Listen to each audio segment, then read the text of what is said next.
itong si Aga Mulak daw, merong kumpanya or may ini-endorse yung produkto na about investment. Nakikita ka ng limpak-limpak kada linggo. Nasa ng video na oh. Miss Aramina, ikaw ba? Aalis ka ba sa partidong yan at susundan si Miss Shamsi dahil sa mga nasabi nga ni Ian Sia o dead makala? Ay, feeling ko naman hindi aalis si Aramina. Bakit? Bilang ikaw wedding planner ka, di ba? I-explain mo sa kanila kung paano ba nangyayari yung mga ganyang sitwasyon. Ayun na nga. So, gusto rin sabihin ni Marjorie, and we quote, "The wedding is about the bride and the groom. It's not about you, Dennis." Hello, mga kati. Ayan, tinan nyo. kaya mo yan ay, kaya mo. Game, take 2. Alam ba tingin mo ka? Ako sa Loen. Ako na ba? Ikaw na lang. Hello mga ka-update! Ito po ang inyong mga lingkod. Ito po si Mama Loy! Ito po, Captain Rena!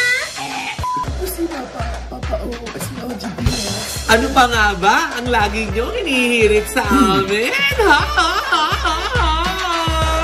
Chika mo na! Dali! Oh, buti na lang naka-invite ako ng kapatid ko. Hindi mo ba talaga kaya? Hindi ko talaga kaya. Para kung ano, ingkong. Dito ka na nga. Yes ako. Ha? Oh. Ha? Ay! Oh. Ay! Boses din na ba? Hindi na may boses. Oh, di ba? Ayun nga, gulo na naman to. Yes! Siyempre yung kakilakala ko muna. Yes, akala niyo iba na alawi. Ha? Ina Evans! Ganda! Nagsama pa si Ina Evans at saka si Ate Rena. I remember the day! Nangangamoy RTO na naman. Ano ba? Napadaan lang naman ako.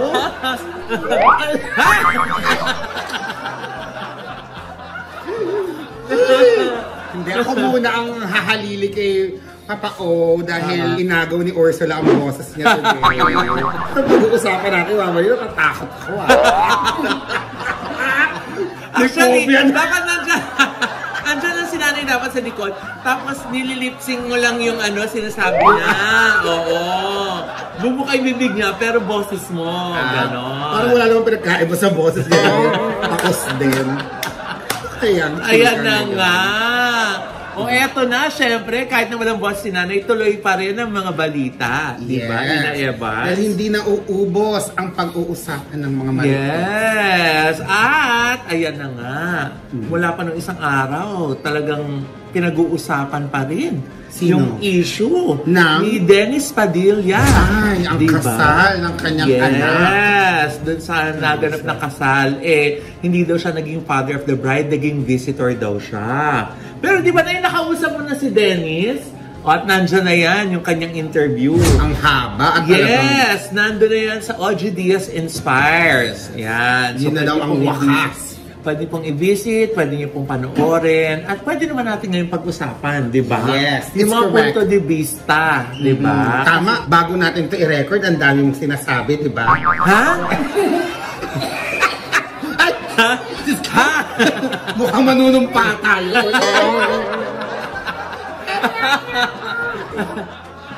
Kakabit?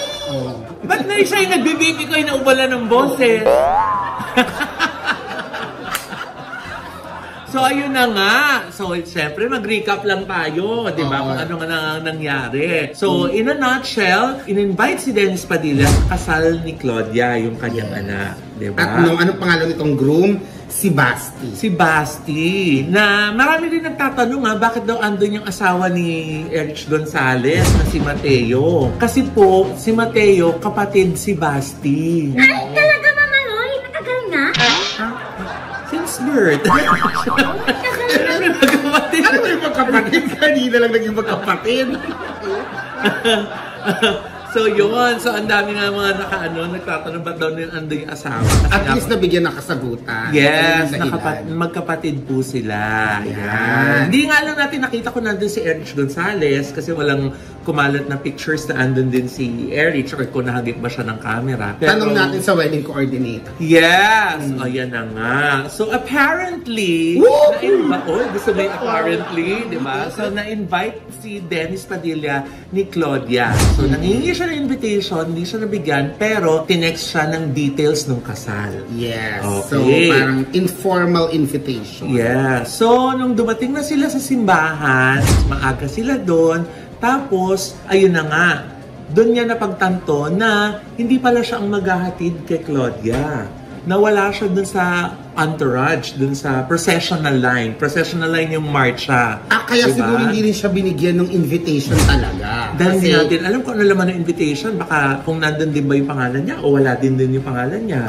Kasi syempre dati maintindihan na ang mga imbitasyon, months before pa yan bago nire-release, di ba? Depende kung saan ka pa nagpagawa sa recto. Yes. Recto talaga. So, di ba? Depende yan. Baka noong mga panahon na yun, hindi pa sila nakakapag-usap mag-ama. Dahil di ba, recently lang natin nakita at tongtawa pa kami na nakaraang episode na, uy, bati na sila, yes, finally. May picture. May picture na si Sir Dennis, si Leon, si Claudia, tsaka si Julia, di ba? Yes. At nagpugay tayo na, eto na yung hinihintay ni Sir Dennis na makasama niya ang kanyang mga anak. So, kung ipa-flashback natin, baka nagawa yung invitation, hindi pa nangyayari yung pagbabati na yun. So, baka kaya din wala din yung pangalan ni... Dahil hindi natin nakita yung invitation kung andon, di ba? Pero kung nandun man o wala, ang naging ending, in-invite pa rin ni Claudia si Sir Dennis sa kanyang kasal. Yan naman ang pinakamahalaga pa din. So, dumating na nga si Sir Dennis sa kasal. Yes. So, kasi nga, yan ang gusto talaga ng mga, bilang isang anak, kahit siguro, hindi, ni Claudia siguro, more than anyone, yung bride ang nag-invite kay Sir Dennis. Kasi nag-send sa father niya, di ba? So, nagkaroon na ng processional line. Apparently, di siya nag-walk down the aisle kay Claudia, kundi si Miss Marjorie lang daw. So, nandun pa yung sa kwento nila, Sir Jean, na ang binigay sa kanya upuan ay katabi ng mga ninong. Which is nangyayari talaga, bilang ikaw wedding planner ka, di ba? I-explain mo sa kanya kung paano ba nangyayari mga ganyang sitwasyon. Ayun na nga. So, marami po tayong mga sitwasyon sa mga simbahan na merong sariling upuan ang parents of the bride, parents of the groom, or minsan, ang magkatabi, dalawang mothers, dalawang fathers. Kung walang ganong setup dun sa simbahan na pinagkasalan mo, yung mga parents, katabi talaga ng mga ninong at ninang. So, nangyayari po yun. Wala pong extraordinary dun. Kumbaga, very common po yun na yung mga parents, katabi din ng ninong at ninang kung wala silang designated. Ngayon, kung may designated na seat at hindi siya pinaupo doon, hindi natin alam kung anong naging setup, di ba? Ang uncommon dyan, kung pinag-trip to Jerusalem sila, kung saan sila uupo, di ba? Parang ang medyo siguro na awkward or baka offensive para sa isang parent is yung sabihan ka na, ay kahit po saan kayo umupo. Wala po kasing upuan para sa inyo. Kaso yung coordinator sinabi naman na pwede po kayong katabi ng mga ninong. At saka nangyayari naman pala, sabi mo, na may ganong instances. Oo, nangyayari po yun. Pero posible din ba na may ganun talagang instances na minsan nanay lang or tatay lang ang nagkasama nung bride pag naglalakad? Meron po. Meron pang ang instance na bride lang ang naglalakad which is very common din nangyayari ngayon na solo lang yung moment ng bride hanggang makarating sa altar.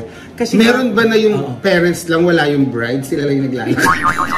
Meron din! Hindi na, ang processional line po, ganyan po, paano ba ito? Sige, as a wedding planner. Meron pong customary o yung nakagawian na kung paano ang pagpapapila. May mga simbahan na hindi pwedeng ang coordinator ang magpapila. Yung taga-simbahan lang ang pwedeng magpapila. May sinusunod din silang order. So, iba-iba po talaga. Wala talaga tayong masasabi na eto lang, strictly, eto ang batas. Dapat nanay, tatay ang maghahatid. Bride hindi pwede mag-isa. So ngayon nga, 'di ba, meron na tayo yung mga aso, ring bearer, 'di ba? Yung meron tayong best woman, kung babae ang gusto mong best man. Pag lalaki naman ang gusto mong maid of honor, tawag naman 'yun, man of honor. May diba? Woman of honor. May mga ganun na, 'di ba? So ano yun, Mama Loy? Merong maid of honor. Merong man of honor. So mataas ang grades nila, kaya meron silang honor.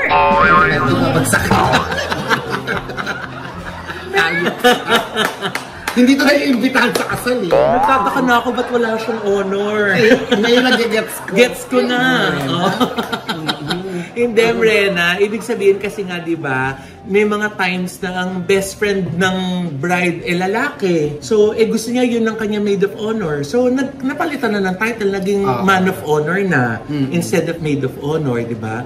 So, yung mga pinapaliwanag lang po natin, yan po yung mga common scenario ngayon sa kasal.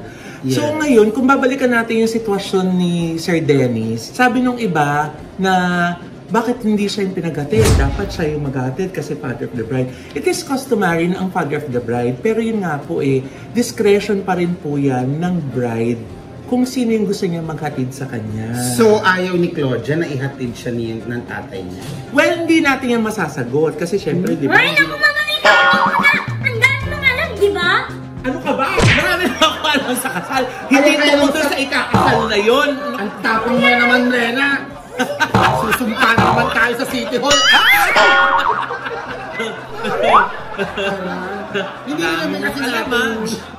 Hindi rin natin alam talaga. Siyempre, si Claudia ang may dahilan. Hindi natin alam kung siya ba yung nag-decide na hindi siya ilalakad ng tatay niya at gusto niya, yung nanay lang niya.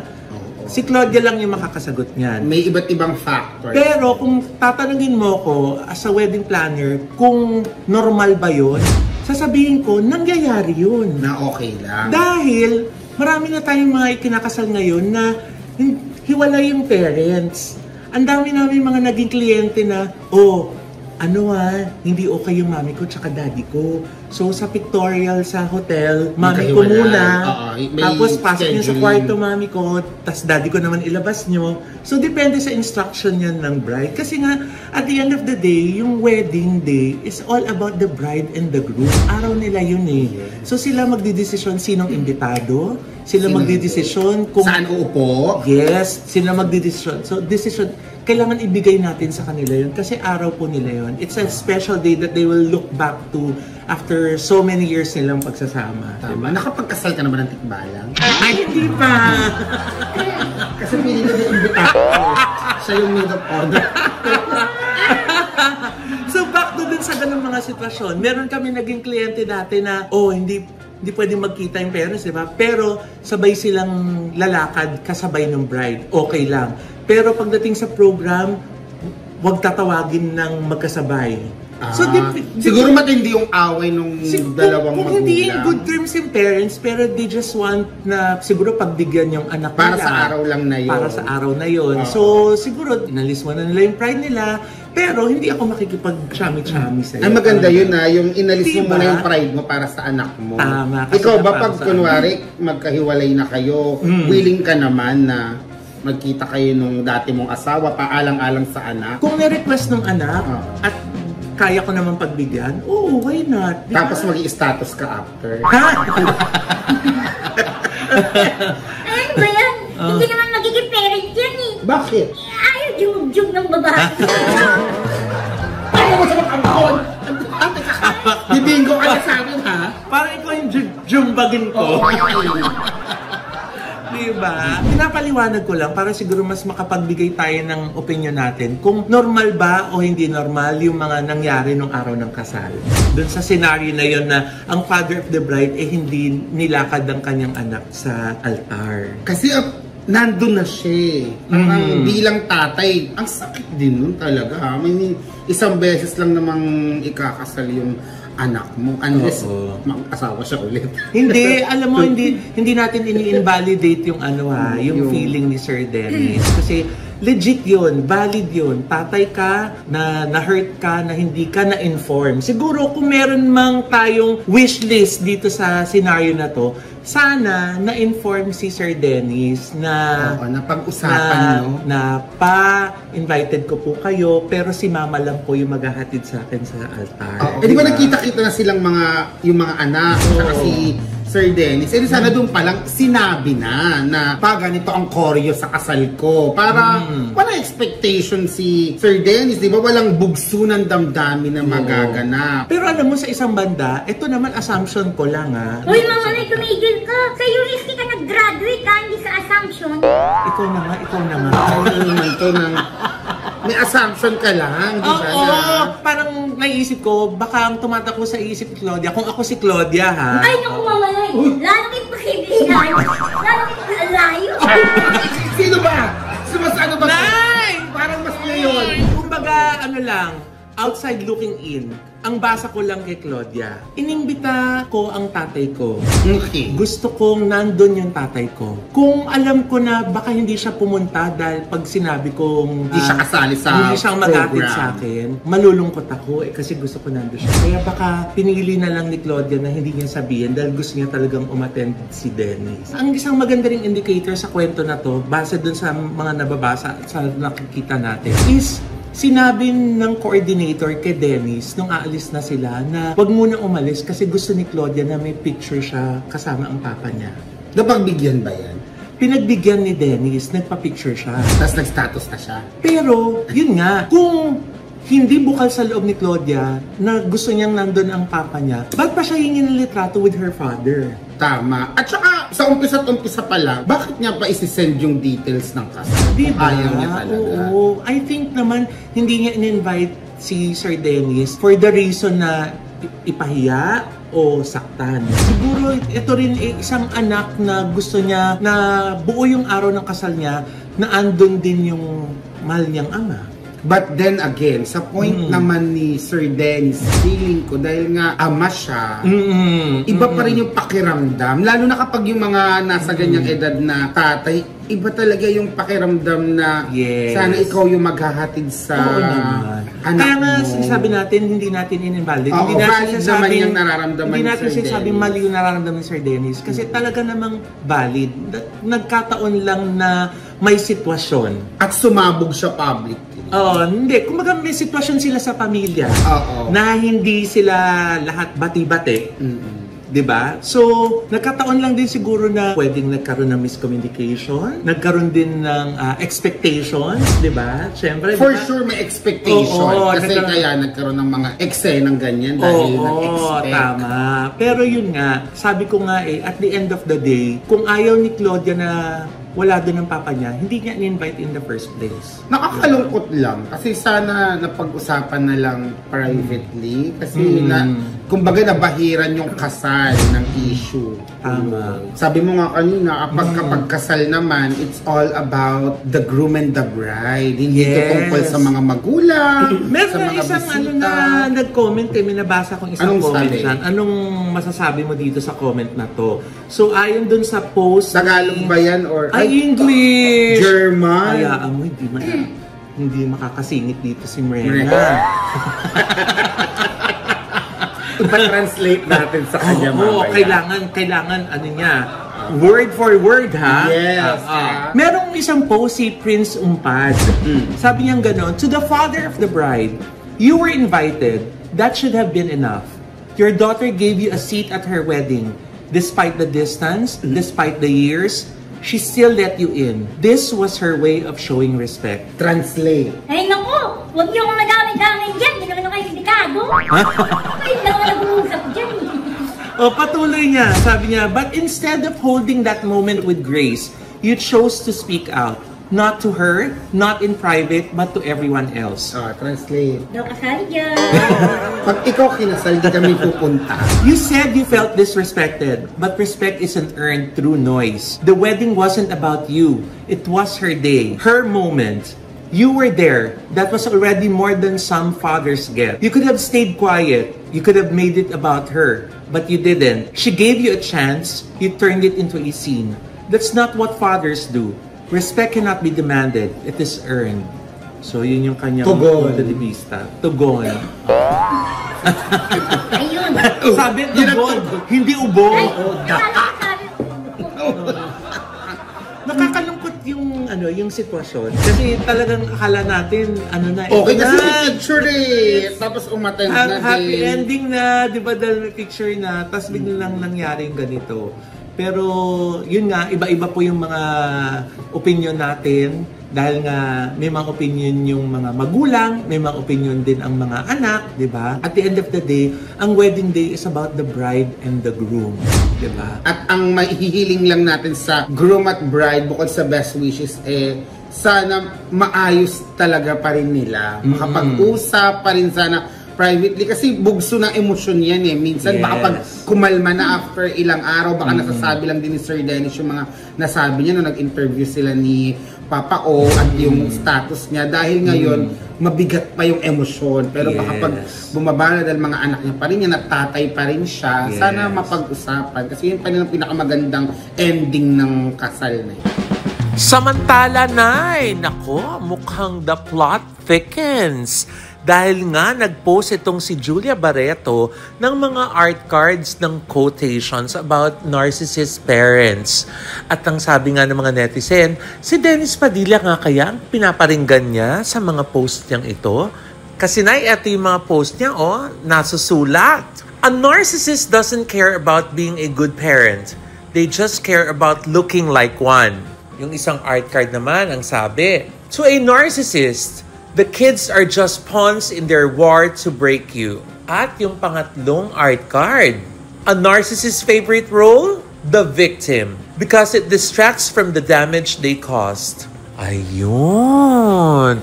Ano sa tingin mo, Nay? Samantala, Mamaloy, kahit medyo wala tayong boses, ay nakausap natin si Marjorie Barreto. At sinabi nga ng aktres na hindi totoo lahat ang sinasabi ni Dennis Padilla. Nagpapaawa at nagpe-playing victim lamang daw ito. Gusto ring sabihin ni Marjorie, and we quote, "The wedding is about the bride and the groom. It's not about you, Dennis." Nilinaw rin ni Marjorie na hindi niya binibrainwash ang kanyang mga anak at hindi rin niya pinapaiwas ang mga ito sa kanya. Bakit nga ba ang impresyon ng mga tao kay Marjorie ay pinipigilan niya ang kanyang mga anak na mapalapit sa ama nilang si Dennis? Ang kanyang kasagutan, panoorin sa OG Diaz Inspires YouTube channel. And with that, mga kaibigan,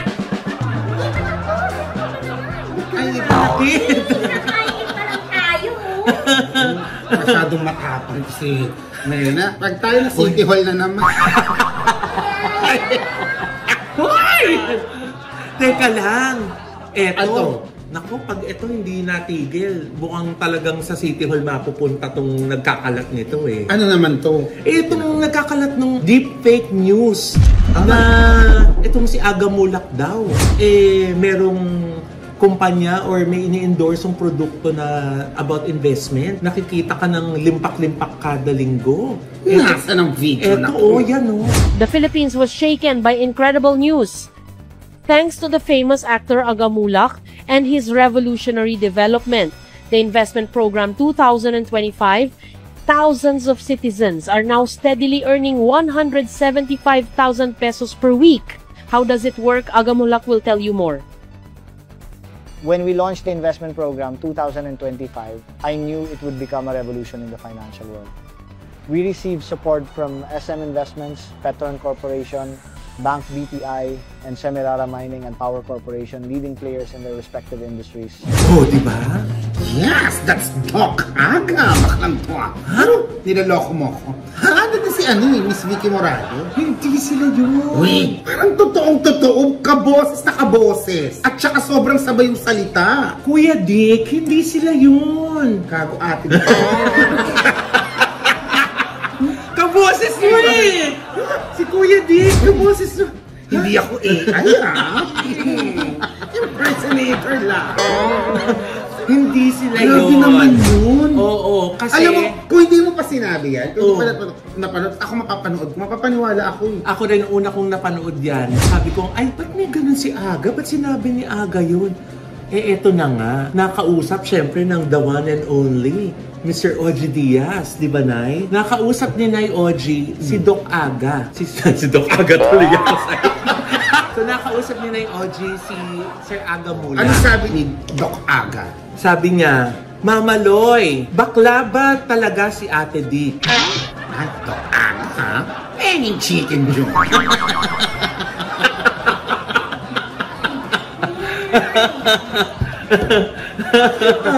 Eto na nga, dahil nga sinend din ni Nay Oji yung video na yan kay Aga Mulak. At nagulat din si Sir Aga, sabi niya, please pakilinaw, hindi ako yan. Wala akong sinabing ganyan, wala akong investment na pinopromote na ganyan. Chicken joy lang. Deep fake yan. At saka, meron pa sinabi si Sir Aga. Ano nga yun, Nay? Kamukha mo daw si Atasha. Hi! Yan ang pinaka-deep Hindi daw po yun totoo. AI daw po yun. Diba, Nay? Tama ba, Nay? Yes! Oo. Kaya alam mo, di ba dati yung mga AI madali nating na distinguish. Alam mo, nung bago-bago pa yan, may napanood ako dati yung si Nicki Minaj, saka AI. Porn! Hindi nagulat ako talagang. Hindi ako magtataka kung magkaroon na din ng deepfake at AI itong si Brenna. Di ba? Oo. At tuwid siya magsalita doon. Pero yung, alam mo, kahit na sabihin natin na advancement in technology yung AI, pag nagagamit na ganyan sa maling paraan, nakakatakot, nakakabahala. At ang punteriya talaga niyan, mga matatanda, kasi madali silang mapaniwala. Hindi naman nila alam yan, hindi na nila learn yung mga AI at deepfake. Ngayon, pag nakita na lang nagsasalita. Ngayon nga, di ba kahit mga picture ng mga patay na picture, gagalaw, yayakap sa'yo.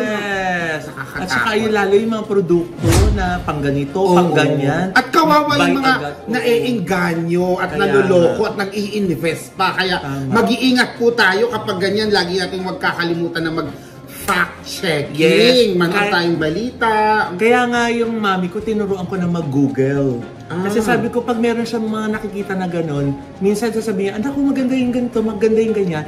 Tapos pag ni-research mo, naku, hindi FDA approved. Naku, pinapabal pala, diba? So, importante na turuan din natin yung mga kasama natin sa buhay. Hindi masyadong mga teki. O kapatid, na hindi teki. Na mag-extra step to verify kung yung mga nababasa, na papanood, lalo na sa Facebook, legit, diba? Kasi mahirap na, nakakatakot. Sa totoo lang, ang daming danger na pwedeng igawin niyang AI dahil nga, hindi mo na alam kung totoo o hindi. Kaya maganda talaga na magbe-verify ka. Tama. Pero ito, verified. Ang alin? Pinag-i-explain ng Supreme Court. Yung Supreme Court hindi na kami sumumpa kami na hindi na kami susumpa ulit. Mamaloy, ha? Oo, kasi di ba may mga mga tumatakbo, may mga kandidato na nako-call ngayon yung attention dahil nga dun sa mga reklamo ng discrimination against women, di ba? Kilala ko to, yung sa Pasig. Sino?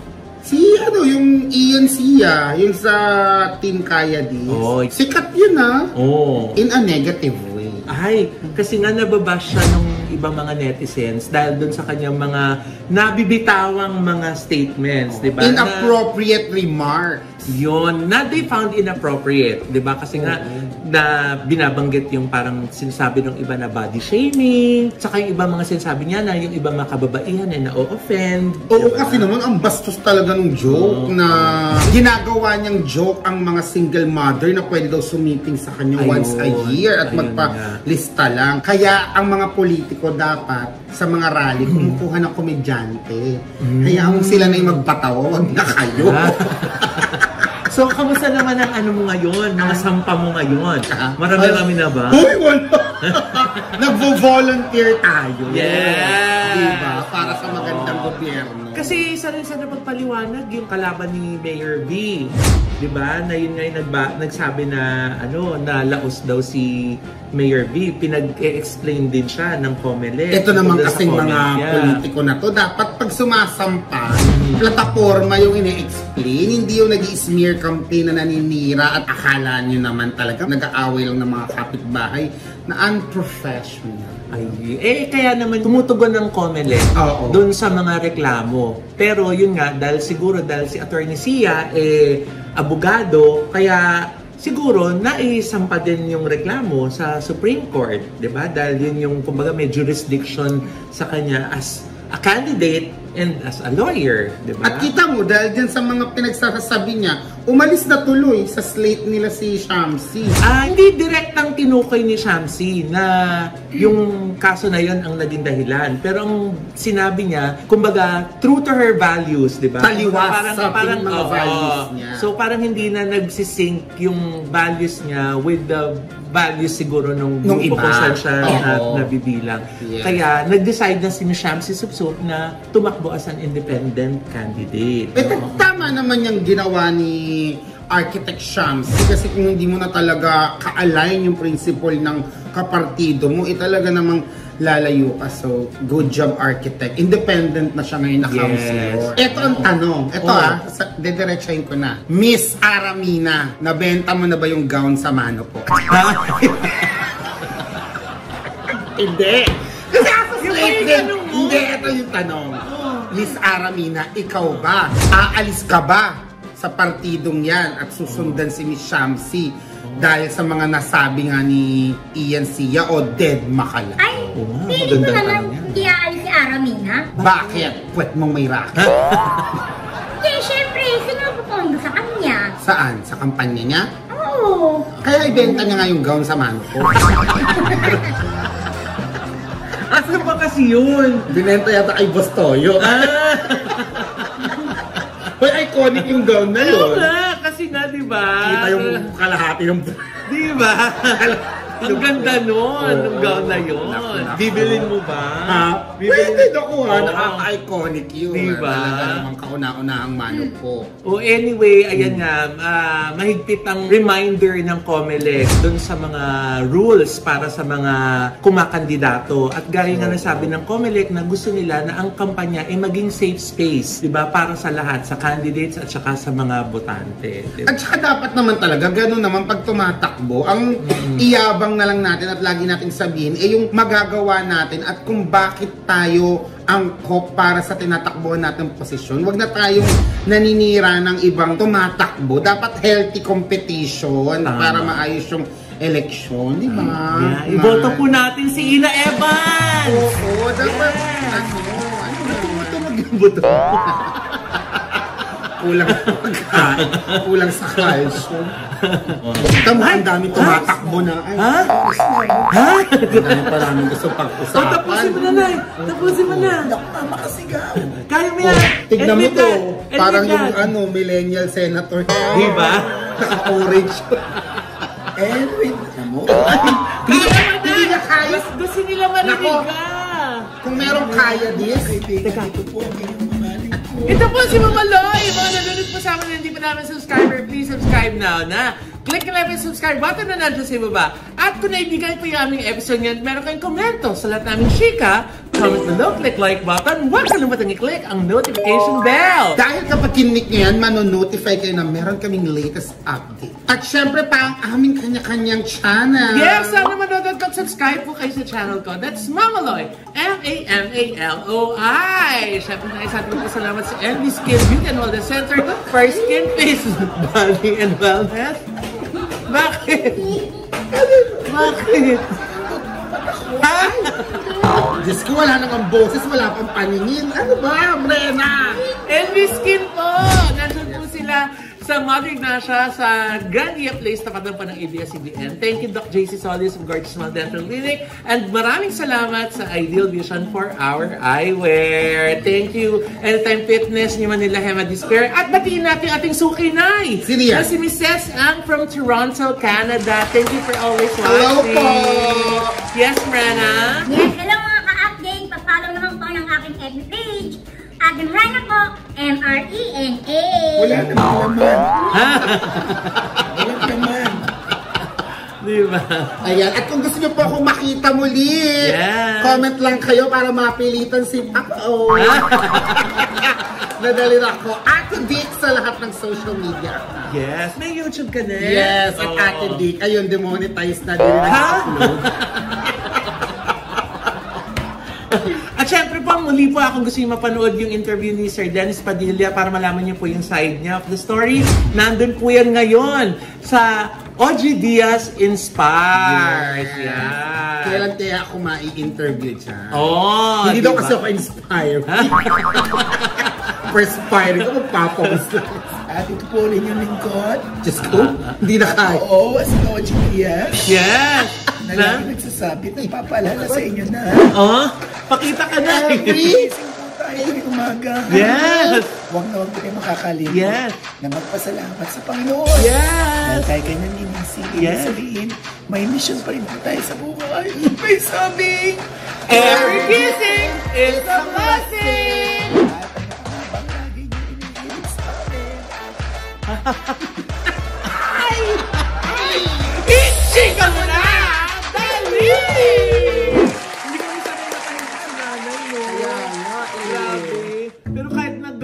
boses niya, ang lakas pa rin ng jutot niya. No?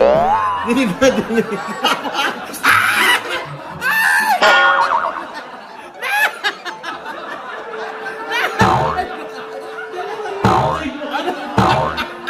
Ang luwag! Pumasok lahat!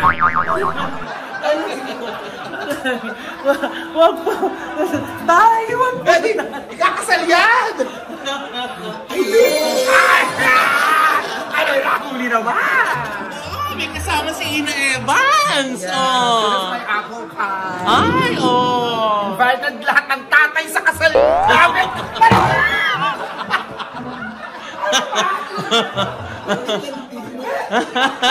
Nagkaboses bigla.